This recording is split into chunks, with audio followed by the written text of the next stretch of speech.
नमस्कार दोस्तों, मैं पूनम सिंह हाजिर हूँ आप सबके सामने अपनी एक रचना लेकर। मेरी रचना का शीर्षक है दहेज।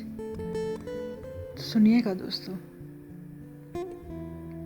जब वो ब्याह कर उस घर में आई थी, जब वो ब्याह कर उस घर में आई थी, माँ बाबा सखी सहेली सब छोड़ आई थी।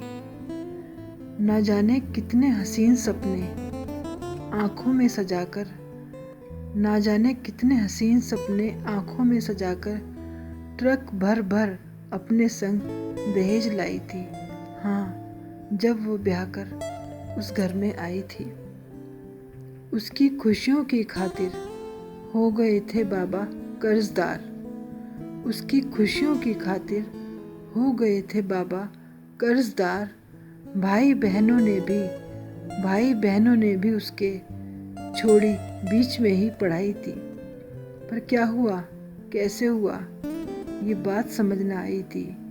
पर क्या हुआ, कैसे हुआ, ये बात समझ न आई थी। दहेज के ताने फिर भी सुबह शाम सुनती आई थी। हाँ, जब से वो ब्याह कर उस घर में आई थी। फिर बाबा ने घर बेचकर मोटी रकम चुकाई थी। हाँ, फिर बाबा ने घर बेचकर मोटी रकम चुकाई थी। पिता थे ना, हाँ पिता थे ना, इसीलिए धन से ज़्यादा बेटी की चिंता सताई थी। चलता रहा ये क्रम कुछ दिन ऐसे ही, चलता रहा ये क्रम कुछ दिन ऐसे ही। पर ससुराल वाले को तो मुँह लग गई जैसे मलाई थी।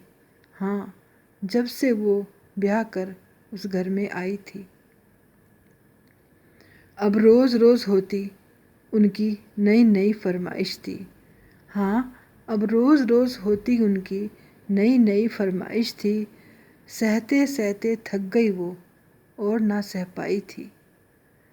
मर गई फांसी लगाकर बेचारी, मर गई फांसी लगाकर बेचारी। अगले दिन अखबार में खबर ये आई थी। हाँ, जब से वो ब्याह कर उस घर में आई थी। मर गई वो बेटी जो सुनहरे सपनों संग घर में बहू बनकर आई थी। हाँ, मर गई वो बेटी जो सुनहरे सपनों संग घर में बहू बनकर आई थी। फिर से दहेज के क्रूर दानव ने, फिर से दहेज के क्रूर दानव ने वो मासूम ग्रास बनाई थी।